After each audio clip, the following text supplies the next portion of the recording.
পাকিস্তানের ইঁদুর আর চায়না চীনদের ইঁদুর বাংলাদেশে যদি ভাগ সাজে তাহলে গুজরাটের কসাই নরেন্দ্র মোদীর পিঠের চামড়া থাকবে না, এটাও সত্য কথা।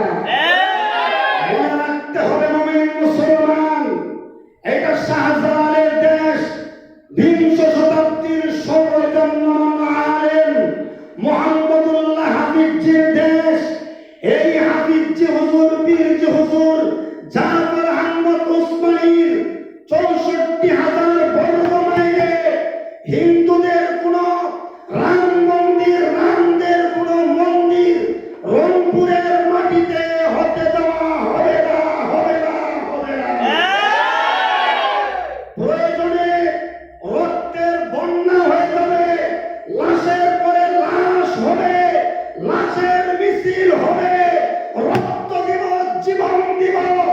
এরপরেও রংপুরের মাটিতে, গাইবান্ধার মাটিতে হিন্দুদের রাম মন্দিরে কোন মূর্তি বানানোর সুযোগ দেওয়া হবে না, হবে না, হবে না, ঠিক কিনা?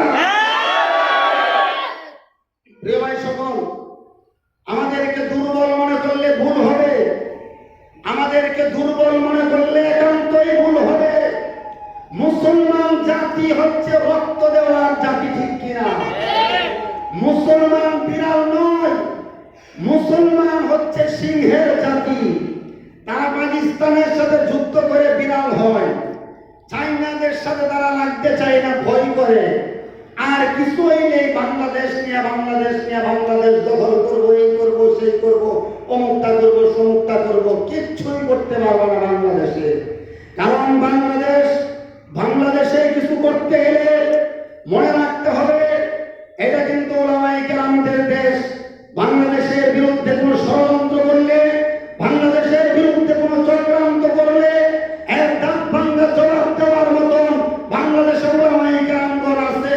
তোমাদের লজ্জা থাকলে, শরম থাকলে তোমরা শোনো, কান খুলে শোনো।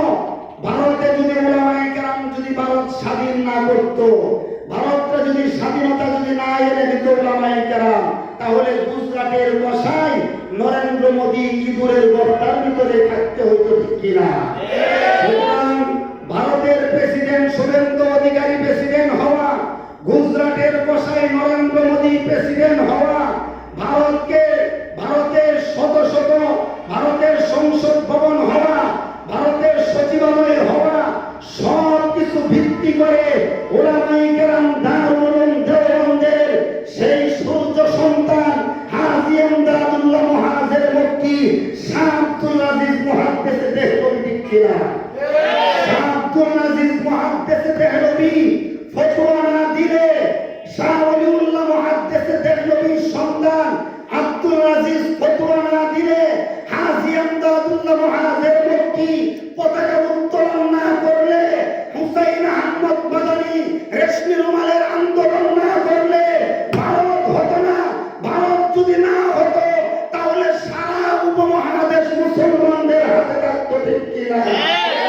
ইংরেজদেরকে উলামায়ে কেরাম যেমন ভাবে ইংরেজ খোদাও আন্দোলন করেছে, আবার প্রয়োজন যদি হয়, আবার যদি দরকার হয়, রংপুরের মাটিকে পবিত্র করার জন্য রংপুরের মাটি থেকে রাম মন্দির